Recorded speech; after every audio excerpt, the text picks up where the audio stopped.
Okey, Assalamualaikum warahmatullahi wabarakatuh. Salam sejahtera dan selamat malam kepada semua penonton-penonton di layar masa pada ketika ini. Hari ini 15 Mac 2020, kita bersiaran langsung di Bangunan Tunku, Bangunan UMNO Negeri Kedah.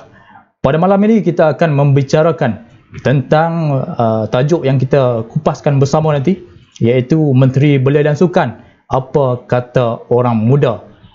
Tuan-tuan dan puan yang berada di luar sana, kita minta untuk tolong share, like dan kita postkan ke semua grup yang ada supaya malam ni lebih ramai sahabat-sahabat kita mendapat maklumat tentang apa yang akan kita bincangkan sebentar nanti live di Badan Perhubungan UMNO Negeri Kedah. Tuan-tuan boleh tekan butang like, butang share ke semua grup, ke semua page yang ada pada malam ini.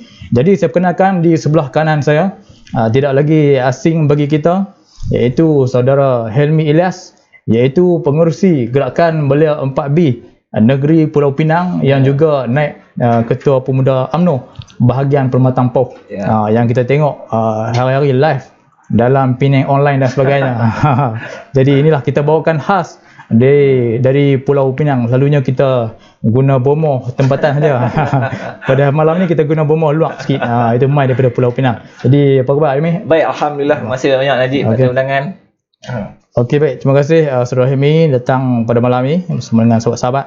Di sebelah kiri saya yang cantik, manis, comel pada malam ini, saya perkenalkan Cik Najla Syafiqah binti Abdul Muttalib, aktivis belia di negeri Kedah ini, yang tidak asing lagi bagi kita, ataupun kita panggil dia Cik Lala. Cik Lala dalam negeri Kedah ni, yang mana kita tengok sebelum ni di layar-layar ataupun media cetak saja kan.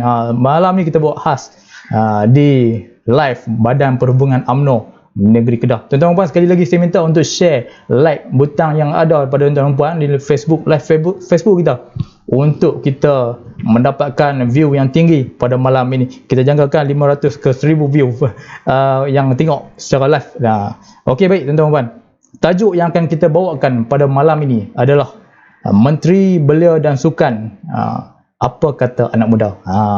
Inilah dia, selepas pertukaran kerajaan pada baru-baru ini, yang kita dapat lihat adalah struktur Kementerian Belia dan Sukan itu sendiri, yang mana menteri yang baru menjawat jawatan sebagai Menteri Belia dan Sukan, tetapi tidak dinafikan lagi bahawa Datuk Seri Rizal Neno American ni merupakan satu ikon anak muda suatu ketika dulu, seorang pentadbir yang telah mentadbir juga negara kita suatu ketika dulu, yang mana beliau juga pernah jadi sebagai mantan Presiden Gabungan Pelajar Melayu Semenanjung di antara tahun 2006 sehingga 2009. Juga pernah jadi Timbalan Menteri Luar Negeri 2015 sehingga 2018, dan setiausaha politik kepada Perdana Menteri, iaitu pada tahun 2008 sehingga 2019. Ketika ini beliau menjadi Ahli Parlimen Kepala Batas. Jadi untuk mengupas lebih lanjut tentang Menteri Belia dan Sukan yang baru ini, jadi saya minta saudara Helmi pandangan dengan menteri baru ni. Kita berbeza sikit saya ingat daripada menteri yang lama kan, kepada menteri yang baru ini. Pandangan saudara Helmi macam mana? Okey, baik. Pertama sekali terima kasihlah kepada terutama kepada Badan Perhubungan UMNO Negeri Kedah atas undangan terhadap saya ini daripada negeri Pulau Pinang. Jadi hari ini kalau kita tengok tentang soalan yang dikemukakan oleh saudara Najib tentang apakah pandangan kita tentang Menteri Belia Sukan yang baru selepas 22 bulan kita ditadbir oleh Menteri iaitu YB Sheikh Saddiq. Pada hari ini, tempoh yang baru, peralihan kuasa yang berlaku dalam politik negara ini melihatkan kita mendapat Menteri Belia Sukan yang baru, iaitu YB Datuk Seri Rizal American, anak jati Pulau Pinang, yang juga mantan Presiden PMS pada tahun 2006 hingga 2009. Jadi kita tengok ni perbezaannya Najib, kita boleh tengok antara YB Sheikh Saddiq dan juga YB Rizal. Semestinya hari ini kita merasakan kehadiran YB Menteri Belia, YB Rizal ini, kita merasakan satu anjakan paradigma yang penting untuk anak muda di Malaysia. Kerana apa? Kerana pertama, semestinya YB Rizal itu sendiri datangnya dari kepompong pertubuhan belia. Jadi kita yakin dan percaya dengan pengalaman yang ada pada YB Rizal ini mungkin akan memperlihatkan satu proses pengkaderan yang terbaik dalam pertubuhan beliau itu sendiri. Tapi kalau tidak adil lah dalam tempoh yang baru, saya ingat tak sampai seminggu ni lagi, kita telah membuat satu judgement yang tidak adil kepada Datuk Seri Rizal. Kalau kita lihat ni, Datuk Seri Rizal ni baru. Tapi juga dalam sama juga, beliau mempunyai pengalaman yang sangat luas dalam pentadbiran. Pentadbiran negara ini sekalipun, baik, kalau kita tengok, beliau bermula juga sebagai datangnya dari kilang pemuda, memang melalui proses kepemudaan itu sendiri, datangnya juga dari pertubuhan beliau melalui sendiri proses peremajaan pertubuhan beliau itu sendiri. Jadi kita yakin kementerian yang beliau ada ini merupakan kementerian yang dekat dengan hati beliau. Kalau kita tengok di Kepala Patah, memang banyak pertubuhan beliau yang dekat dengan YB Rizal itu sendiri. Dan kita tengok hari ni dalam keadaan kementerian beliau dan sukan itu juga dekat dengan YB Rizal. Jadi kalau kita melihat berpandangan saya yakin hari ini YB Datuk Seri Rizal mampu melakukan lebih baik daripada YB Sheikh Sadiq yang memegang tempoh lebih 22 bulan. Yang kita lihat hari ini pelan lama, pelan susut pembangunan untuk pertubuhan beliau. Itu pandangan saya lah secara dasar untuk pertubuhan, untuk sesi yang pertama ni, saudara Najib. Ya, kita tengok pada 22 bulan ni, kita tengok banyak pertubuhan-pertubuhan beliau yang kita tengok sengak. Kadang-kadang seolah-olah mati. Ada yang kawan-kawan kita yang dah tutup pejabat dan sebagainya sebab apa? Tak mampu. Dari segi peruntukan dan sebagainya, ini berbeza pada zaman Barisan Nasional Mentah dulu, kan, yang kita tengok. Jadi kita balik kepada soalan kita ni, saudara Lala. Ya. Kemampaman apa beliau kita ni, sebenarnya apa yang beliau kita ni mahu sebenarnya? Okey, terima kasih saudara Najib. Terima kasih kepada Badan Pembinaan UMNO Negeri Kedah kerana mengundang saya ke sesi Suara Anak Muda ini. Okey, apa yang saya boleh katakan di sini, apa yang anak muda nak ya, saudara Najib, iaitu satu, kerja yang tetap untuk jaminan kehidupan. Kedua, duit yang cukup untuk diguna sampai hujung bulan. Dan ketiga, rumah untuk bertidur. Keempat, semestinya kenderaan untuk ulang-alik kerja. Bila kita tengok di sini berkenaan dengan kenderaan untuk ulang-alik kerja, kita boleh tengok ya, pada masa sekarang harga kenderaan juga meningkat secara mendadak. Ini menyebabkan beliau berasa susah. Bagaimana nak mencari dari segi kewangan untuk menampung, untuk membeli harga kenderaan. Seterusnya berkaitan dengan gaji. Okey, untuk membeli rumah, untuk membuat loan minimum ialah 1,500. Tapi gaji yang diberi kepada golongan beliau pada hari ini, ya saudara Najib dan saudara Henny, bermula daripada 1,200. So, di sini saya sebagai aktivis beliau, saya berharap Datuk Seri Rizal Merican yang memegang jawatan menteri belia dan sukan baru ni untuk memberi fokus kepada anak-anak muda untuk mendapatkan apa yang mereka nak, seperti rumah dan kenderaan. Ya. Itu yang saya kira sebagai anak muda yang nak lah. So harapan kita kepada Menteri Belia dan Sukan, kita sangat-sangat memahami bahawa Menteri Belia dan Sukan yang ada pada hari ini cukup terbaik bagi kita berbanding dengan dengan yang terdahulu. Ini kita tak boleh nafikan, saudara Amy, kan, dengan keadaan yang kita dapat rasa dan sebagainya. So anak muda perlukan satu pembaharuan, kan. Kadang-kadang itu macam saudara Lala beritahu, yalah dia nak ada rumah, ada kereta, ada pekerjaan yang tetap, kewangan yang mencukupi, untuk sara hidup. So inilah saya rasa Datuk Seri Rizal akan buat nanti, InsyaAllah, dengan dia punya tim yang cukup hebat dan sebagainya di kementerian beliau. Dan kita terpaksa untuk kita lupakan bahawa menteri yang lama ni. Sebab apa? Bukan kita nak ni kondam siapa, tetapi kita tidak mahu kepada populariti semata-mata. Bila habis bola kita pergi kutip sampah dan sebagainya. Itu saya ingat sebagai populariti saja. Kita mahu hak beliau diperjuangkan. Ya, hak beliau diperjuangkan. Ini pandangan ini cuma. Maksud Saudara Najib, pandangan tentang kerajaan yang ada pada hari ini ataupun kerajaan yang ada pada hari ini boleh olah organisasi beliau, boleh olah para beliau itu sendiri untuk ke tahap yang lebih baik lagi. Okey, baik, Saudara Najib, soalan ni saya yakinlah lebih kurang dengan soalan yang dijawab tadi, tentang ini bagaimana kerajaan Perikatan Nasional yang ada pada hari ini mampu membawakan import dalam keadaan kadar segera. Jadi saya yakin yang ini bukan satu perkara yang mudah dalam keadaan pada hari ini. Kalau kita tengok hari ini keadaan COVID-19 yang melanda negara kita ini, saya yakin ini satu isu yang hari ini semua bermain di mulut netizen, ini yang bermain di fikiran kita. Pada hari ini saya 190 kes baru. Jadi bagaimana hari ini kementerian yang terlibat Datuk Seri Rizal itu sendiri terpalit dengan isu ini, kerana isu ini juga melibatkan hari ini bagaimana hari ini sukan-sukan di Malaysia hari ini terpaksa dibatalkan, persediaan atlet keluar. Jadi hari ini kalau kita tengok untuk kepompong atlet itu sendiri di kalangan anak muda, saya merasakan ini satu tugas yang amat berat untuk Dr. Sri Rizal, untuk olahan beliau, untuk ini tugasan pertama beliau untuk buat satu impak yang dalam keadaan hari ini bencana yang melanda negara, politik yang tidak stabil, ekonomi yang tidak stabil. Jadi hari ini bagaimana sebuah kerajaan baru yang hari ini nampak masih sedikit ada kelonggarannya, bagaimana hari ini nak mengolah dalam keadaan ekonomi yang semakin susut. Hari ini pelaburan yang semakin kurang di negara ini, meyakinkan pelabur untuk kembali semula ke Malaysia itu bukan satu tugas yang mudah. Itu kepompong hari ini yang kerajaan baru, kabinet baru ini, kepimpinan kabinet baru yang ada ini kena meyakinkan kepada pelabur, kepada rakyat bagaimana dalam tempoh mungkin kurang daripada 2 tahun setengah yang ada ini mereka mampu membuat yang lebih baik daripada kerajaan terdahulu yang masa 22 bulan. Jadi kalau apa yang anak muda mahu ini, basicnya semestinya pekerjaan, kewangan, taraf hidup yang sangat baik. Dalam keadaan hari ini pekerjaan semakin kurang. Janji 1 juta pekerjaan itu hanya janji omong kosong. Jadi bagaimana hari ini kerajaan baru dalam keadaan ekonomi yang merosot, hari ini nakkan satu benda yang terbaik untuk rakyat. Jadi secara pribadinya saya tidak meletakkan harapan yang terlampau mendewakan untuk kerajaan baru ini, tapi saya rasa kita harus berlaku adil kerana kerajaan ini diambil dalam keadaan semakin teruk. Kerajaan dahulu mengambil kerajaan yang dari lama dalam keadaan yang terbaik dan hanya untuk diteruskan dengan keadaan lebih baik, tapi gagal.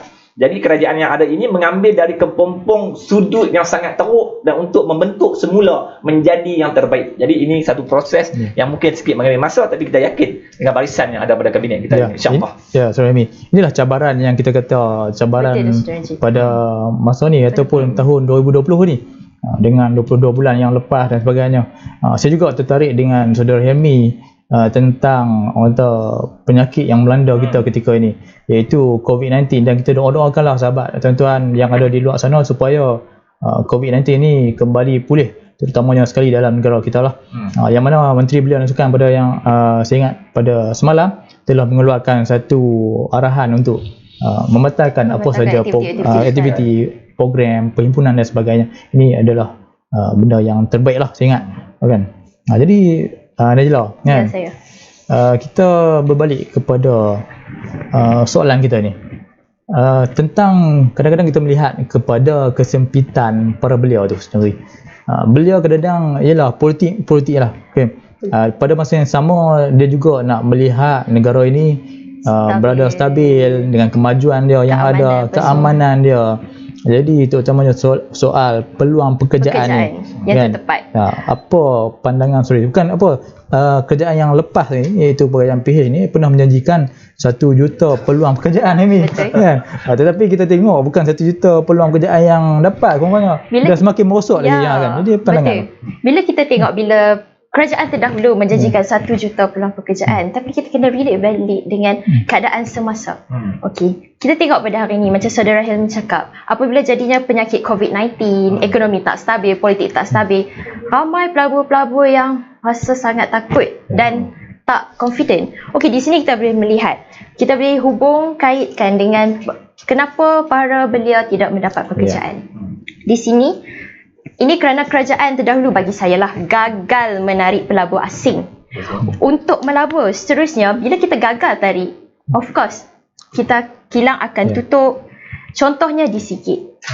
So apabila kilang tutup, kita dapat melihat para belia kita pada hari ini, saudara Helmi, saudara Najib, kehilangan pekerjaan, tak ada tempat untuk mencari makan, mencari kewangan yang stabil di negara ini. So kerajaan terdahulu berkata tidak mengamalkan situasi yang win-win dengan para pelabur, dan menyebabkan para pelabur pada hari ini hilangkan confidence. So secara tidak langsung ia akan berundur dan tutup kilang dan buka di negara lain. Di samping itu ia juga melibatkan faktor-faktor pengurangan kaki tangan kerajaan dan juga dasar perswastaan yang membuta tuli pada hari ini, saudara Najib. Okey, itu yang kita bincangkan tu, kan? Ya, betul. Inilah cabaran yang saya rasa cabaran yang besar bagi Kementerian Belia dan Sukan, juga kementerian lain-lain, saudara Helmi. Dia membabitkan para belia. Para belia. Kalau kilang ditutup, kan, kita tengok dengan kalau dia berkeluarga, okey, dia nak kena menyara anak, isteri dan sebagainya. Ada yang telah pun beli rumah, komitmen dia. Kan? Inilah kita katakan sebagai satu cabaran kepada Kementerian Belia dan Sukan ataupun mana-mana lah kementerian untuk melihat secara langsung terlibat untuk menyusun kembali apa yang telah kita panggilkan sebagai dijahanamkan waktu kerajaan 22 bulan ni. Bukan kita nak kodam, tapi inilah hakikat yang berlaku, kesan hasil. Tetapi saya kira pun anak muda pada hari ini juga berfikiran secara matang, tidak seperti 10-15 tahun yang dulu. Ini semuanya di hujung jari lah, kan. Kita boleh tengok dan sebagainya. Sekarang saya dapat. Jadi itulah Saudara Rahimi, harapan dari segi peluang yang mungkin kerajaan melalui kementerian ni boleh rasukan, boleh wujudkan, kan, harapan kita. Okey, baik Tuan Najib. Ini kalau tengok ini Kementerian Belia dan Sukan merupakan institusi kementerian sangat penting sebenarnya untuk di negara ini. Walaupun ada setengah orang berpandangan Kementerian Belia ini bukanlah satu orang core business atau sebagainya, tetapi bagi saya kementerian ini semakin lama semakin tugasan mereka semakin berat. Sebab itu pernah diusulkan supaya Kementerian Belia dan Sukan ini diasingkan. Kementerian Belianya asing, Kementerian Sukannya asing. Tetapi kita masih meneruskan dasar terdahulu, Kementerian Belia dan Sukan itu tetap sama. Dan bagi saya Kementerian Belia dan Sukan ini kena melihat segala sudut. Bukan soal sukan dengan belia itu saja, tapi turut melangkumi soal ekonomi, soal taraf belia itu sendiri, bagaimana bukan setakat pertubuhan belia. Dulu kalau dia sebut Kementerian Belia, orang cuma pandang Kementerian Belia ni dengan pertubuhan belia. Sedangkan Kementerian Belia juga ni skop belia ni besar. Melibatkan ekonomi, pertanian. Sebab tu kita boleh tengok dalam Kementerian Belia itu sendiri ada banyak segmen yang diwujudkan untuk memastikan keseimbangan belia itu sendiri. Hari ini kalau pandangan saya lah, program mana yang telah terbaik, yang telah diwujudkan oleh Ramadan itu kita teruskan. Kita jangan menafikan benda yang terbaik. Tetapi yang terbaik itu semestinya tidak banyak dalam tempoh 22 bulan. Yang hari ini ada benda yang terbaik, boleh diteruskan, teruskan. Contoh kita ambil tentang TN15. Kalau itu dulu dibakul sampahkan, mungkin hari ini boleh dikembalikan. Kerana itu merupakan satu modul yang tidak bermotifkan politik. Bagaimana hari ini kepimpinan lama cuba membelakangkan, hanya berpaksikan seorang individu, kononnya TN15 itu berpaksikan YBKJ dan juga Datuk Seri Najib. Bagi saya itu satu pandangan yang agak jumut, yang tidak matang. Yang hari ini kita rasa kepimpinan baru ini, Datuk Seri Rizal itu sendiri kena melihat semula tentang bagaimana ni proses Kementerian Belia itu sendiri untuk bergerak. Dan saya yakin dengan pengalaman YB Datuk Seri Rizal sendiri sebagai bekas presiden dalam pertubuhan belia, beliau akan melihat pertubuhan belia ini secara lebih dekat. Kerana proses 22 bulan YB Sheikh Sadiq ini, mungkin rakyat yang di luar tu tak tahu, 22 bulan inilah menjadi satu tempoh yang sangat dahsyat antara pertubuhan belia dan juga YB Sheikh Sadiq. Kalau tuan-tuan nak tahu, ada peperangan yang kita sembunyikan. Memang peperangan yang sangat dahsyat. Bagaimana pertubuhan belia itu digelar macai, pertubuhan belia itu dikongkong, pertubuhan belia itu disekat. Jadi ada banyak agensi tidak bersetuju dengan setengah pertubuhan belia. Yang macai tadi Saudara Rahimi, saya kurang faham lah macai. Saya rasa Saudara Najib lebih faham lah. Pak Bina Kedah. Apabila pertama masuk ke sidang parlimen, YB Sheikh Sadiq sendiri sepatutnya menjadikan sepatutnya pertubuhan belia ni klien Kementerian Belia, menjadikan pertubuhan belia itu, menggelar pertubuhan belia itu sebagai macai politik. Ini satu tindakan predaktif yang sangat kurang cerdik. Ketika awal pemerintahan YB Sheikh Sadiq mungkin tersilap, kemudian YB Sheikh Sadiq meminta maaf, tetapi permohonan maaf itu tidak dibuat secara terbuka bagaimana beliau mengkritik pertubuhan belia ketika itu. Jadi dibuat dalam tertutup dan kita pun faham situasi itu. Cuma saya yakin Kementerian Belia dan Sukan yang ada pada Datuk Seri Rizal ini akan melihat semuanya dari sudut yang lebih luas, dan kita yakin kita meletakkan kepercayaan sepenuhnya kepada Datuk Rizal untuk memastikan yang terbaik diteruskan, yang mana kurang terbaik ditambah baik dan diwujudkan program-program baru untuk memastikan kerelevanan. Maksud dia hari ini program yang sudah tidak relevan diketepikan, program yang relevan dengan anak muda, generasi X, generasi Y, generasi baby boomers ketika ini diteruskan dengan satu fasa yang lebih menarik, supaya anak muda pada hari ini lebih minat berpersatuan, lebih minat dengan program-program kemasyarakatan ini. Itu harapan saya. Ya, itulah yang saya tertarik dengan Saudara Rahimi ni kan. Lepas tu kita bawa ni bomo luak sikit ni. Import lah. Dia boleh terangkan tentang macam-macam. Jadi belajarlah kan. Beliau ni malas.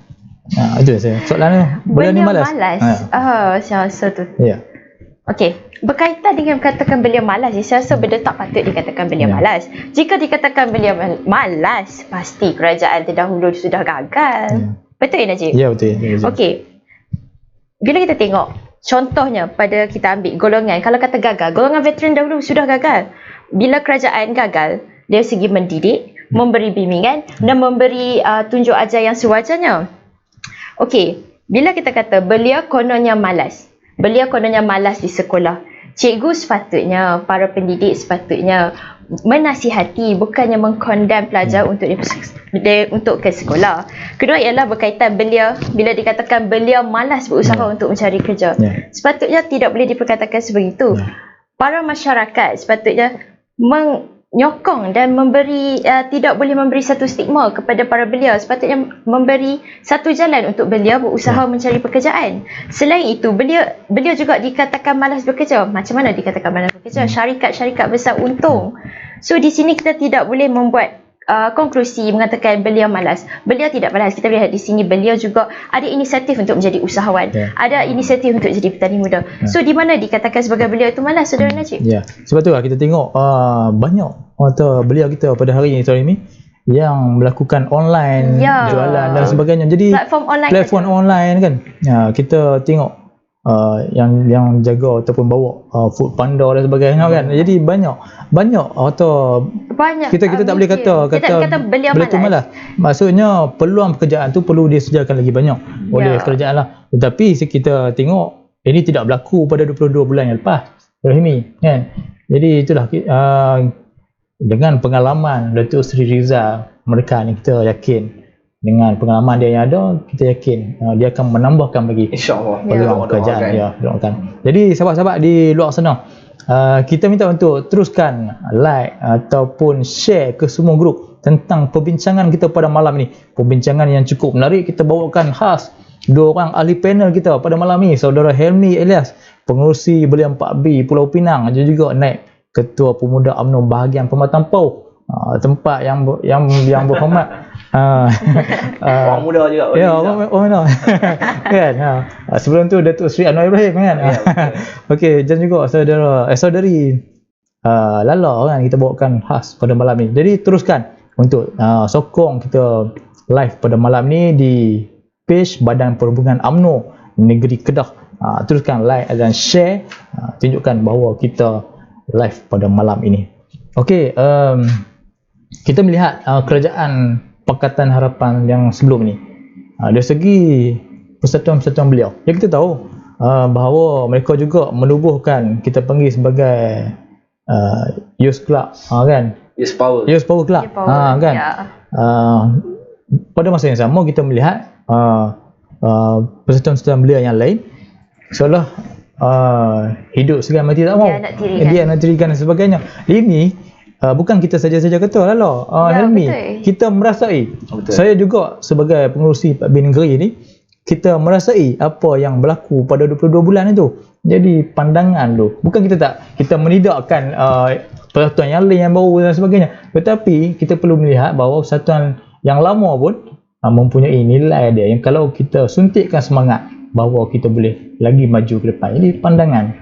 Baik, Saudara Najib. Itu kata kalau kita tengok hari ni tentang pertumbuhan beliau. Pertumbuhan beliau di Malaysia ini bukan yang wujud baru 5 tahun, 6 tahun, 7 tahun. Dia dah wujud berpuluhan tahun dulu. Sebab tu struktur organisasinya lebih mantap. Dia ada struktur daripada cawangan, bahagian sebagainya. Itu melibatkan badan gabungan yang lebih besar. Kemudian kita ada Majlis Belia Malaysia yang menggabungi semua pertumbuhan beliau yang ada di Malaysia.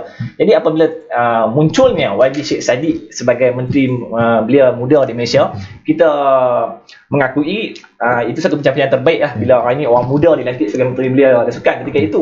Tetapi itu salah satu kelemahan yang wujudnya juga apabila beliau sendiri tidak melalui proses pengkadiran itu. Bagaimana bermula dari bawah, bagaimana bermula proses pengkadiran itu tidak wujud dalam diri beliau, hanya pandai berdebat sahaja. Sebab tu kita boleh lihat hari ini masuk siapa sidang parlimen pada kali pertama, beliau telah mencari gaduh dengan pertubuhan beliau. Sedangkan beliau kena ingat kementerian beliau itu pemegang taruh kepada semua pertubuhan beliau, tapi beliau sendiri mencari masalah dengan pertubuhan beliau. Itu satu benda yang tak salah. Kemudian yang keduanya, mewujudkan YPC, Youth Power Club untuk tujuan politik. Yang ni yang kita boleh lihat, ini bermotifkan politik, sedangkan pertubuhan beliau sedia ada disekat. Banyak ini tak boleh, ini ada ini pun tak boleh. Jadi itu saya kata ini kegagalan proses itu berlaku di kementerian beliau, kegagalan yang dilakukan oleh YB Sheikh Saddiq sendiri kerana tidak memahami peranan beliau sebagai menteri beliau. Beliau bukan menteri beliau, tapi menteri beliau. Jadi beliau kena fahamlah proses itu, bagaimana pertubuhan beliau itu wujud, sejarah pertubuhan beliau, inilah klien beliau di kementerian. Dan betul, antara isu yang bermain ialah isu peruntukan lah. Itu semua orang melihat. Pertubuhan belia marah sebab peruntukan. Kemudian digembar-gemborkan bahawa kalau nak peruntukan kena pandai. Pertubuhan belia Malaysia ni semua kena pandai. Diambil contoh negara Jepun. Kenapa negara Jepun pandai mencari dana sendiri pertubuhan belia. Saya setuju. Pertubuhan belia di Malaysia tidak perlulah terlampau mengharapkan kerajaan. Itu saya setuju. Tapi bukan dalam tempoh terdekat ini. Kerana bagi saya dalam tempoh terdekat ini, Kementerian Belia itu sendiri harus melakukan satu proses atau kaji selidik bagaimana hari ini untuk memastikan pertubuhan belia di Malaysia ini boleh mencari dana mereka sendiri. Contohnya, dengan Kementerian Belia sendiri mewujudkan satu jawatankuasa yang hari ini mencari sektor-sektor korporat untuk menyumbang kepada pertubuhan belia. Kemudian diwujudkan alternatif. Kalau sektor-sektor korporat menyumbang kepada pertubuhan belia, ada inisiatif untuk mereka. Inilah antara yang berlaku di Jepun. Sebab itulah proses itu, pertubuhan belia itu wujud kerana sektor korporat turut menyumbang. Kerana kementerian, melalui Kementerian Belia mereka, kerajaan negara itu sendiri memberi inisiatif pada sektor-sektor korporat. Jadi ini yang saya rasa yang Datuk Rizal, saya yakin Datuk Rizal boleh ambil take note. Yang Datuk Rizal sendiri sebagai orang yang datang daripada pertubuhan belia, dia tahu apa yang terbaik untuk belia di negara ini. Dan saya harapkan dengan pelantikan YB Datuk Rizal ini sendiri, pertubuhan belia di Malaysia akan lebih bergerak maju ke hadapan dan akan melalui proses proses dari segi umur, proses dari segi kepimpinan. Kita akan melihat, saya yakin kalau naratif yang dibawa oleh Datuk Rizal ini yang terbaik, saya yakin dalam tempoh 5 hingga 10 tahun ini, pertubuhan belia di Malaysia akan bawa satu anjakan dimensi baru yang kita nak lebih yang terbaik lah, kita doakan insya-Allah. Tak semuanya kita perlukan duit. Betul. Tapi segala-galanya pun memerlukan duit. Memerlukan duit. Jadi inilah kita tengok kan saudara Dala kan. So memang kita tak boleh mengharapkan semua daripada kerajaan. Betul. Kan? Kalau semua nak harapkan kerajaan, susahlah. Maksudnya kita pun kena ada inisiatif sendiri dan sebagainya. Betul. Kan? Ini kita berbalik-balik kepada ekonomi orang muda ni. Pertolongan yang macam manakah yang beliau perlukan daripada kementerian ni sebenarnya? Okey, macam ni Saudara Najib. Saya Lala sebagai aktivis belia ni, of course money is everything. Betul. So, tapi kami perlukan kerajaan daripada Kementerian Belia dan Sukan untuk sediakan platform kepada para belia ni. Contoh, saya mengambil kira para belia yang terlibat dalam, para belia yang di pulau, contoh Mak Rempit, para ravers, dia tu belia. Kita tak boleh lupa. Kita kena ingat. Okey, di situ kita kena lihat para Kementerian Belia perlu menyediakan satu platform untuk mereka. Daripada mereka duduk pergi merempit, daripada ravers di tengah-tengah jalan yang tidak mendapat faedah, why not kalau kita buat satu ruang untuk mereka mengetengahkan bakat mereka dengan cara yang legal.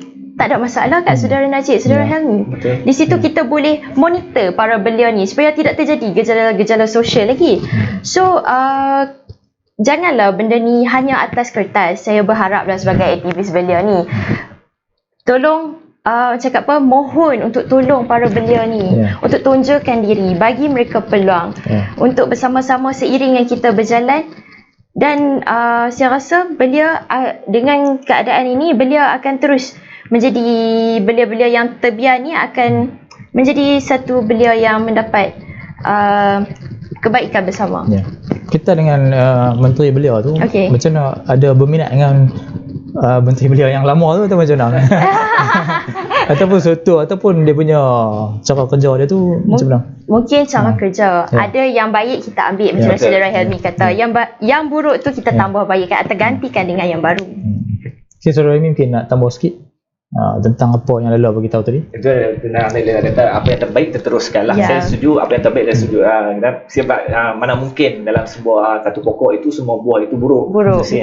Tapi kita kena akui juga dalam pokok yang ada itu tidaklah pokok yang mendapat benih yang terbaik. Sebab itulah kerana 22 bulan itu berbagai kepincangan berlaku dan kita harapkan dalam proses yang ada ini untuk Datuk Seri Rizal boleh membuat. Betul saya kata, saya tidak meletakkan harapan yang terlampau tinggi.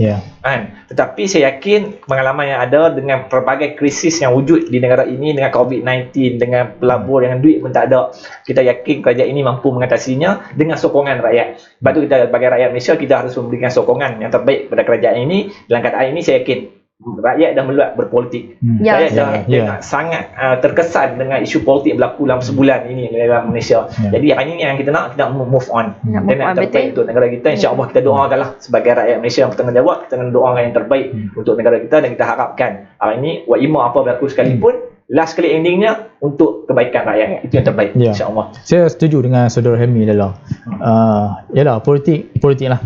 Kita memerlukan politik itu untuk berkuasa dan sebagainya. Tak kira lah siapa pun.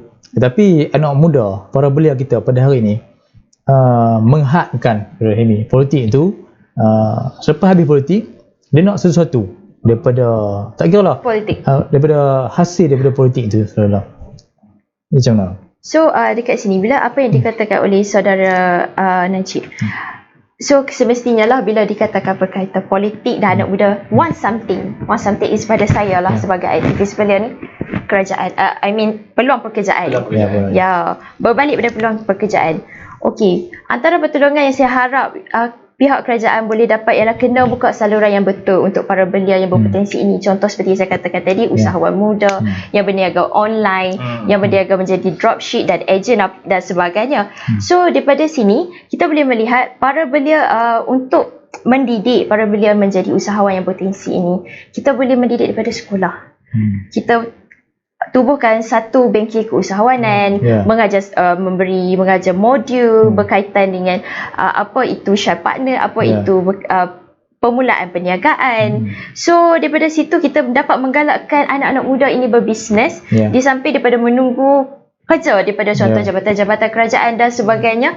So di situ kita mohon para pihak kerajaan untuk memberikan sedikit pinjaman dan bantuan, tetapi pihak kerajaan kena ingat jangan terlalu membirokrasikan benda itu. Kena mudahkan cara para belia untuk mendapat peluang pekerjaan.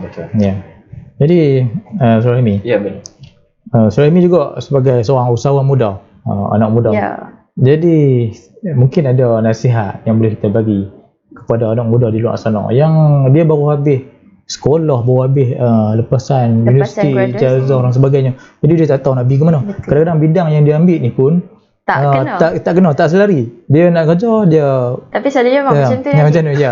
Kos lain, kerja lain. Tapi ada ramai anak muda kita yang berminat ke arah perniagaan dan usahawan. Jadi macam mana tu dia nak mula dulu. Okay, baik. Usahawan itu betul lah, ada setengah orang dilahirkan dengan berjiwa usahawan. Ada setengah kadang usahawan itu dibina kepimpinan usahawan itu dalam diri beliau. Jadi sebenarnya hari ni pandangan saya lah, saya pun tidaklah jadi usahawan yang hebat sangat. Jadi pandangan saya sebagai orang yang terlibat dalam bidang usahawanan ini, bagi saya, pertama, anak muda itu sendiri kena tahu apa tujuan yang dia nak buat. Bukan hari ni dia tengok kawan dia buat bisnes vape berjaya, dia pun nak buat vape. Tengok kawan dia berniaga online berjaya, dia pun nak buat online. Kerana pertama, wa'imah apa sekali yang kita lakukan, kita kena ada ilmu. Tak kira dalam berpolitik, dalam pendidikan, dalam apa bidang sekalipun, usahawan sekalipun, pertama sebenarnya ilmu. Kalau hari ni tak ada ilmu itu sendiri, dia takkan berjaya. Yang keduanya mestilah minat, yang kemudian kesungguhan lah. Kalau tak ada kesungguhan, mengharapkan semua bantuan, itu juga tak boleh jadi proses keusahawanan juga. Sebab tu saya kata ni, pertama, kenal diri anda sendiri, apa yang anda minat, apa yang anda mahu dalam hidup anda. Kalau betul anda minat satu bidang usahawan itu, tengok sudut mana daripada segmen yang boleh berlaku. Kalau hari ini dalam keadaan negara yang menghadapi krisis yang tidak menentu ini, semestinya bidang pelancongan itu satu benda yang tidak sesuai dengan keadaan negara ini. Jadi anda mesti ada backup plan. Jadi kalau hari ini jadi usahawan, kita bukan bertanya apa yang hari ini kerajaan boleh bantu kita, tapi hari ini bagaimana anda sendiri sebagai usahawan melihat potensi di anda dalam 5 tahun akan datang. Barulah kemudian anda memikirkan apa inisiatif yang disediakan oleh kerajaan. Sebab anda sendiri kena tahu halangan yang anda akan hadapi dalam tempoh 5 tahun ini tanpa mengharapkan sesiapa. Jadi itu saya kata ni, mendidik orang menjadi usahawan bukan mudah. Dan mendidik soalan mendidik usahawan itu sendiri datang daripada bidang ataupun ilmu kita sendiri. Kalau anda berminat, teruskan bidang usahawan. Tapi percayalah, 9/10 punca rezeki datang dari bidang perniagaan. Jadi saya rasa memang kerajaan kena galakkan lebih ramai orang muda Malaysia untuk berniaga, untuk melahirkan lebih ramai lagi dan menguatkan ekonomi di negara kita, insyaAllah. Saya setuju dengan Saudara Helmi iaitu dalam kita nak memulakan satu peluang perniagaan dan sebagainya, usahawan, kita kena ada ilmu. Betul. Jadi banyak jabatan yang boleh membantu para beliau ni. Kita ambil satu contoh, kalau Kementerian Belia dan Sukan ni memfokuskan tentang usahawan, bagi ilmu dan sebagainya, mungkin ini juga boleh mencorakkan, memulakan para beliau tu menjadi usahawan yang lebih baik. Jaya. Ya.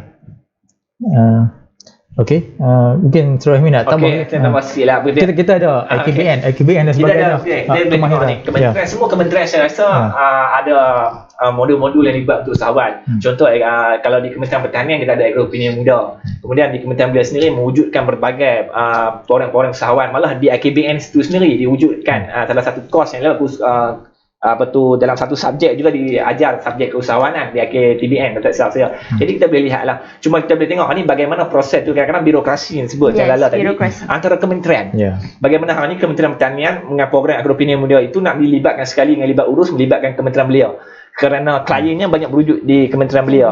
Belia AKTBN, belia yang wujud yang hari ini tidak berpendidikan, yang belia yang terpinggir, belia mak rempit. Mereka ini kadang-kadang tidak tahu channel mana yang dia ada. Itu kata permulaannya minat, yang keduanya betul lah kerajaan juga turut membantu. Kerana kalau ada gabungan yang terbaik di antara ini, semestinya kita akan melahirkan golongan usahawan yang lebih proaktif di negara ini. Dia akan melahirkan lebih banyak lagi peluang-peluang pekerjaan. Lahirnya satu usahawan anda akan melahirkan lebih ramai peluang pekerjaan. Jadi kalau hari ini kerajaan hari ini melihat pelaburan itu susah ditarik, saya rasa lebih baik hari ini kerajaan juga memikirkan untuk melahirkan usahawan muda di kalangan anak muda Malaysia itu sendiri, untuk memastikan pertama duit itu sendiri bermain di dalam negara kita dan akan menguatkan ekonomi negara. Yang keduanya juga memastikan kerajaan tidak terlampau bergantung mewujudkan peluang pekerjaan baru, kerana peluang pekerjaan telah dilahirkan oleh usahawan muda Malaysia ini. Jadi kita mengharapkan hari ini anak muda Malaysia ini, tu saya kata, kalau hari ini kerajaan melihat sudut ini adalah sudut yang luas, semestinya 5 tahun 10 tahun lagi kita akan melihat satu dimensi baru di kalangan anak muda Malaysia yang akan berfikir di luar kotak pemikiran mereka sendiri. InsyaAllah kita doakan. Negara kita ni sebagai negara yang harmoni lah, kita boleh kira macam tu kan, dengan sumber rezeki yang banyak dan sebagainya. Juga mungkin berbeza dengan keadaan ekonomi global yang ada pada hari ini, berbeza dengan negara lain. Betul. Tapi peluang kita ni ada, cuma kita perlu gilapkan. Anak muda pada hari ini, belia, kita kena ada inisiatif sendiri, kena ada soft skill. Itulah bila kita berpersatuan, adanya pertubuhan-pertubuhan belia ni, di situlah pertubuhan-pertubuhan belia boleh memainkan peranan, menolong anak-anak muda belia dalam mencari identiti diri, mencari sokongan untuk bermula dalam menjadi usahawan yang berjaya, seperti mana yang Saudari Helmi cakap tadi. So Najib, di sini kita mengharap pertubuhan belia ini, saya yakin dapat membantu sedikit sebanyak para belia di luar sana untuk menjadi usahawan yang lagi berjaya, tanpa mengharapkan pekerjaan-pekerjaan seperti di jabatan kerajaan, korporat dan sebagainya. Hari ini bila keluar universiti dan sebagainya, apa yang dia nampak, kita tak mahu stigma tu kekal. Stigma kepada jabatan kerajaan. Dah dapat kerja, makan gaji dan sebagainya. Sedangkan usahawan ni juga, kalau difikirkan, kalau kita buat betul-betul dan sebagainya, kita boleh jadi usahawan yang berjaya. Usahawan yang berjaya, dan kita boleh create peluang pekerjaan untuk orang lain juga. Untuk orang lain, sikit soal ini kaitan dengan usahawan. Sebab apa kita akan kait soalan usahawan dia. Sebab soalan ini soalan usahawan juga. Sebab kita kaitkan ini dengan Kementerian Belia yang baru kita panggil lah, kan, dengan Datuk Seri Rizal yang kita yakin, bukan kita nak mendewakan ataupun harapan yang tinggi kepada dia, tetapi kurang-kurangnya Kementerian Belia ni mampu untuk uruskan soal belia. Saya lebih suka tengoklah keadaan ketika ini, saya lebih suka tengoklah dari dua sudut. Pertama, sudut jangka masa pendek, yang kedua sudut jangka masa panjang. Dalam jangka masa pendek ketika ini, Kementerian Belia dan Sukan, bagaimana hari ini nak melahirkan bidang keusahawanan itu dalam keadaan ekonomi Malaysia tidak kukuh. Ekonomi bukan sekadar ekonomi Malaysia, tapi ekonomi global. Bermakna apabila ekonomi global tidak kukuh, ekonomi global yang berlaku, situasi global ekonomi berlaku di dunia ketika ini, semestinya para pemain industri usahawan ini tidak berani untuk membuka bidang-bidang baru. Kerana ni mana mungkin bila faktor ekonomi, faktor perbelanjaan, isi rumah sudah mula perlahan, duit mula disekat. Perbelanjaan kita mula berfikir 2-3 kali. Contoh kalau hari ni dulu tak apa nak pergi makan, kita pergi makan terus. Tapi hari ni masak di rumah lah malam ni, jangan pergi makan. Jadi pada hari ni nak melahirkan usahawan dalam tempoh 2 tahun setengah ini dalam keadaan ekonomi itu sendiri tidak kukuh. Ini satu cabaran yang sangat besar untuk Kementerian Belia. Tapi untuk jangka besar panjang, saya yakin apabila kita melihat situasi ini berlaku, maknanya apabila situasi ini berlaku dengan peluang pekerjaan yang kurang, pekerja mas diberhentikan 3 bulan, tidak ada peluang pekerjaan. Ketika inilah kita merasakan bidang usahawan itu penting untuk anak muda Malaysia. Kerana apabila kita ada kalangan usahawan itu lahir daripada kalangan anak muda Malaysia, kita akan bermain dengan golongan usahawan, maka aliran duit keluar, aliran duit masuk itu semua akan menjadi lebih positif untuk negara kita, dan kita akan melahirkan anak-anak muda yang mempunyai ekonomi yang sangat mantap. Yang ini terbaik untuk ekonomi negara. Apabila kita melahirkan satu kitaran ekonomi yang terbaik, maksudnya ini pendapatan per kapita setiap individu itu sudah melambung tinggi, maka semua proses industri ekonomi yang bermain di dalam negara ini akan melalui proses satu yang sangat positif. Mana pelabur juga akan masuk secara sukarela kerana melihatkan pendapatan per kapita negara itu semakin tinggi, semakin meningkat. Jadi sebab itu saya kata tadi, ini kita dah dengar ada 2 sudut. Dalam keadaan yang singkat ini nak melahirkan usahawan dengan ekonomi yang singkat, orang yang ada duit pun dah mula simpan duit, takut untuk melabur. Tapi dalam satu jangka panjang, apabila situasi ini pulih, saya kata inilah naratif pertama yang harus dilihat oleh kementerian, semua kementerian yang ada di negara ini, mempergiatkan, memperkukuhkan, mendahsyatkan lagi lah proses-proses melahirkan usahawan di kalangan anak muda Malaysia. Sebagai mantan Menteri Luar Negeri, Datuk Seri Rizal ni Menteri Luar Negeri kan? Ya, betul. Kita yakin bahawa dia juga boleh mengaitkan kementerian beliau ni dengan mungkin ada produk-produk daripada luar kan, daripada untuk luar, membantu beliau-beliau kita pada hari ini. So saya yakin Datuk Rizal Merican akan memberi dan membawa satu suntikan baru untuk para belia dalam industri usahawan ini, sebab yang kita boleh tengok Kementerian Luar Negeri kan banyak peluang-peluang pekerjaan dari segi perniagaan dan sebagainya untuk membantu para belia kita pada hari ini, Najib. Ya, itu yang saya rasa lah dengan pengalaman dia yang ada kan. Dan Datuk Seri Rizal ni bukan calang-calang juga kan. Kita tengok dia sebagai seorang yang cukup heavy berkaitan dengan membawa satu arus pemodenan beliau ni kan. Jadi itulah kita yakin dengan pengalaman yang dia ada ni, dia boleh membawa beliau ni ke taraf yang lebih tinggi. So dia sudah pastinya membezakan dengan orang lain yang hanya mengejar populariti dan sebagainya, kan. Yang tu kita rasa yalah, dalam tempoh mungkin 1-2 hari kita boleh tengok lah populariti ni orang boleh terima, oh ya bagusnya kan, pergi kutip sampah dan sebagainya kan. Tetapi bila lama-lama gerak kerja dia membuktikan segalanya kan? Bila lama-lama kita tengok semakin kosong kan. Peluang pekerjaan yang 1 juta ni pun kita tak nampak lagi. Dah hilang. Dah bye-bye. Okey. Betul kata kalau tentang kerajaan lama ini menjanjikan bulan bintang matahari, semestinya orang akan lebih terpesona ketika itu kan. Mana mungkin hari ni anak muda tak seronok lah titik itu dihapuskan. Bagaimana hari ni orang di Felda tak teruja apabila hutang puluhan ribu ringgit itu nak dihapuskan. Jadi apabila bulan bintang matahari dijanjikan, maka terpesonanya itu sendiri, maka terjerumuslah mereka ini ke dalam lembah-lembah penipuan yang diwujudkan oleh kepimpinan lama. Sebab tu hari ni kalau kita tengok hari ni peluang pekerjaan 1 juta, bercakap memang mudah bercakap, tapi untuk melahirkan peluang pekerjaan 1 juta itu, pertama proses ekonomi itu semestinya kena baik. Hari ini bagaimana menarik pelabur, tidak bermain politik 24 jam, dan hari ini mana-mana proses untuk memastikan proses menarik pelabur itu sentiasa berjalan, bukannya setakat bermain politik, bukannya setakat macam Tuan Najib sebut tadi mencari populariti. Anda boleh mencari populariti, yang sama anda ingat tanggungjawab anda terhadap negara itu sangat besar. Kalau hari ini anda sentiasa nak ke hadapan untuk membina populariti, anda akan rugi beberapa part yang ke belakang.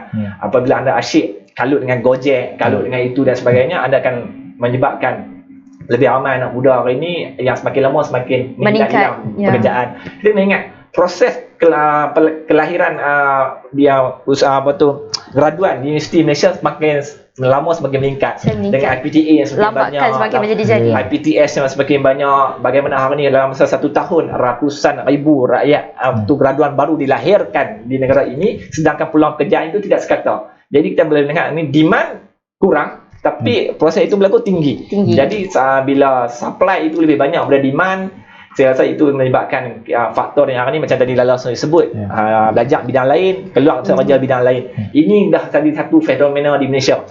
Kebiasaan lah. Itu benda normal lah.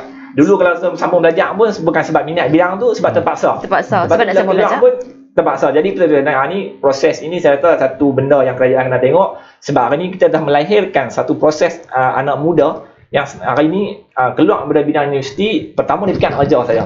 Yang keduanya, bila dia keluar, dia sendiri tidak ada kemahiran yang related dengan pekerjaan yang dia nak buat. Jadi hari ini sebenarnya kalau tak dibendung, itu saya kata tadi, kalau tak dibendung dalam tempoh 5 tahun, 10 tahun, kita semakin budaya, suasana kita pekerjaan, budaya dari segi ekonomi semua akan berubah kerana kita melahirkan satu sudut yang berbeza. Dia jadi menyimpang. Dia tidak sama alirannya. Dia akan menyebabkan lembakan pelajar-pelajar graduan ni banyak. Dan kita tengok ni graduan menganggur lagi ramai. Ya, sangat. So kadang-kadang ni dulu sekarang dah macam di diploma pun dah tak ada, macam tak ada apa. Diploma dah tak ada apa. Sekarang sebabkan tak kerja, sambunglah degree. Dia sambung degree pun sebab dia tak dapat kerja. So after degree pun dia sambung lagi sampai ke master. Tu pun tak ada kerja. Tak habis. Saya tahu dia tak habis sampai bila-bila. So dengan hutang makin bertambah, hutang PTM makin bertambah, peluang pekerjaan makin sikit. Jadi itu saya kata kita risau dia akan jadi satu bom jangka masa yang amat menduga citakan. Dan kita harap itulah, saya kata bukan mudah untuk memperbaiki segala kelemahan yang ada, tapi kita haraplah kita bantulah para belia ni. Poverty ni tak salah sebenarnya. Betul, poverty tak salah. Ramai anak muda kita yang melibatkan diri dalam bidang poverty. Dia jadi Facebooker, jadi YouTuber kan? YouTuber, vlogger. Ramai yang jadi. Bahkan dalam bidang-bidang ni pun boleh buat duit. Boleh jana pendapatan. Seperti kita tengok, kalau sebagai seorang vlogger, kita menchannelkan di YouTube kan. So every likers tu dia akan dapat macam 10,000 like akan dapat berapa persen daripada situ kan. So di situ anak muda pun yang mana freak, teknologi freak, techno freak. So dengan YouTube boleh menjadi pendapatan. Tak salah kita mencuba satu benda yang baru kan, Saudara Najib. Saya rasa Lala pun boleh jadi YouTuber juga. Helmi lagi. Boleh. Kita yakin tu kan. Mungkin berlakon sikit dan sebagainya. Sedap dia berlakon. So view boleh naik kan, boleh dapat duit. Rating boleh dapat duit kan. Boleh trending dalam YouTube dan sebagainya. Okey. Jadi kita bercakap tentang Datuk Seri Rizal ni kan. Ada orang kata umur dia bukan umur beliau Lala. Pandangan kan, pandangan umur beliau mungkin baru 40 sebagainya. Pandangan Lala macam mana? Okey, pada pandangan Lala lah.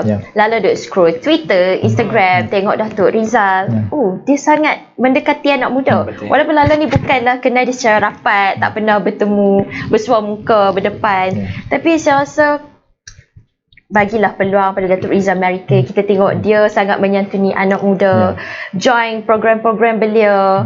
Seperti yang Saudara Helmi cakap, dia bersama dengan GPMS. Dia pemimpin yang berjiwa muda. Sebagai seorang aktivis belia ni, Lala tak sabarlah nak tengok, menantikan Datuk Rizal American untuk merencanakan corak untuk Kementerian Belia dan Sukan untuk belia dan juga arena sukan sendiri. Soalan yang sama saya bagi Helmi. Okey, Datuk Seri Rizal American anak mereka berusia 48 tahun pada tahun ini. Jadi saya tak merasakan itu satu isu, betul. Kita ada dua. Bila rakyat meletakkan trademark tu, bila hari ni benchmark itu antara YBKJ dengan YB Syed Saddiq. Apabila hari ni main balik Datuk Seri Rizal, kita balik beliau proses lama dulu. Bila YB Syabri dan sebagainya orang lama dulu, saya tak merasakan itu satu benda yang harus dilihat dari sudut yang negatif, betul. Hari pertama, hari kedua apabila Datuk Seri Rizal mangkat sumpah, itulah serangan pertama yang diserang kepada Datuk Seri Rizal tentang isu usia beliau. Tapi hari ini kita bukanlah melantik orang seorang atuk yang berusia 92 tahun untuk pegang kementerian beliau. Kita akan melantik orang berusia 72 tahun yang gila dia jadi menteri dan sebagainya pegang kementerian beliau. Kita masih melantik dalam proses 48 tahun yang mempunyai pengalaman yang dekat dengan pertubuhan beliau, yang mempunyai pengalaman yang dekat dengan anak muda, yang juga meminati sukan. Dia juga minat EPL bola kan. Spurs, walaupun Spurs tu tak kuat Datuk Seri Rizal. Inilah untuk anak muda yang memahami sendiri nadi orang muda. Dan hari ni kita akan lihat pada minggu depan Datuk Seri Rizal sendiri akan melantik secara politik dia juga yang datangnya daripada roh perjuangan pertubuhan beliau. Sebab tu saya kata dia yang saya kata Helmi ni lagi dekat dia sendiri memahami benda itu dan dia tahu apa yang terbaik untuk dia. Pegawai khas beliau pun lepas ini juga orang muda dari Sabah dan sebagainya. Sebab tu dia kata beliau sudah melihat proses itu, sudah tahu apa yang beliau kena buat dulu. Sebab tu pada malam pertama, siang yang dilantik sebagai menteri beliau, malam yang dilakukan perjumpaan dengan FAM, Tubuhan Bola Sepak, dia tak itu suka paling dekat dengan rakyat. Sebab dia dah tahu malam itu dia adakan perjumpaan dengan Presiden FAM di rumah beliau sendiri secara santai. Itu dia nampak, itu proses itu dah bermula. Kelajuan itu telah wujud. Semua kita nak tahu ke mana persimpangan yang akan dibawa oleh arah mana yang dituju, persimpangan mana yang akan dibelok. Kita harapkan yang terbaik untuk Malaysia. Saya yakin, saya meletakkan sepenuh kepercayaan saya kepada Dr. Sri Rizal. Saya yakin kalau nak dibandingkan dengan dulu, saya boleh challenge. She is the best and the right person at the right position. Ya, itu dah pandangan daripada Helmi. Orang yang paling sangat rapat yang sedang ya kan. Jadi Saudara Helmi juga Lala, kita adalah masa lagi 1-2 minit saja. Kita ucapkan terima kasih kepada semua yang menonton kan live pada malam ni di Badan Perhubungan UMNO Negeri Kedah, dan juga Urustia yang terlibat pada malam ni. Dalam 1-2 minit ini seorang 30 saat kesimpulan yang boleh kita buat berkaitan dengan kementerian beliau baru, harapan kepada Datuk Sri. Okey, harapan Najah sebagai aktivis belia, Datuk Sri Rizal Merican, Najah yakin dan percaya dia akan membawa kementerian belia dan sukan ke arah yang lagi gemilang dan terbilang. Dan di sini juga kita dapat melihat Datuk Rizal Merican, mengikut yang saudara Helmi cakap, dia mempunyai jiwa dan roh yang muda untuk membawa nakoda ini bersama. 30 saat. Okey, saya kata dari awal, saya tidak meletakkan harapan yang mendewa-dewakan beliau untuk memegang dalam tempoh yang begitu sukar ini, tapi kalau dibandingkan dengan dahulu, saya yakin beliau akan buat lebih baik daripada yang YB Syed Saddiq buat dalam tempoh yang 2 tahun setengah mungkin beliau ada. Dan saya yakinlah dengan apa yang berlaku ini, beliau sendiri akan melihat proses untuk mewujudkan keseimbangan antara beliau dan sukan itu sealiran, sama-sama bergerak seiring untuk memastikan anak muda di Malaysia insya-Allah dalam tempoh yang beliau ada ini, beliau mesti nak buat satu perkara yang lebih baik. Beliau juga mahukan satu benchmark yang terbaik untuk diri beliau. Jadi untuk tempoh beliau ini, kita doakan yang terbaik. Semoga Datuk Sri Rizal akan bawa beliau Malaysia menuju ke arah beliau dan sukan Malaysia menuju ke arah yang lebih baik insya-Allah. Ya, itu dia. Saudara dan juga saudari di luar sana, memang topik kita ini semakin lama semakin panas. Tetapi kita menjangkau hampir 1 jam yang saya kira cukup menarik yang boleh kita bincangkan. Mungkin selepas ini mungkin kita boleh panggil lagi dan sebagainya untuk kita bincangkan isu-isu yang lain. Terima kasih kepada semua yang menonton FB Live pada malam ini di page ataupun laman sesawang Badan Perhubungan UMNO Negeri Kedah, juga Urustia yang terlibat pada malam ini, yang di luar kan, yang terus menonton, teruskan menyokong Badan Perhubungan UMNO Negeri Kedah. Paling penting, ketik butang like, share itu banyak-banyak supaya orang boleh follow Badan Perhubungan UMNO Negeri Kedah, dan kita boleh buat live lagi banyak selepas pada insya-Allah. Jadi tuan-tuan dan puan, hadirin sekalian, itulah sedikit pembincangan kita berkaitan dengan Yang Berhormat Menteri Belia dan Sukan kita, apa kata anak muda, yang telah kita bincangkan hampir 1 jam ini secara tuntasnya, cukup hebat. Kita harapkan kementerian ini kembali ke landasan dan di bawah Datuk Sri Rizal Merican insya-Allah. Jadi kita berjumpa lagi. Wabillahi taufiq wa hidayah. Wassalamualaikum warahmatullahi wabarakatuh.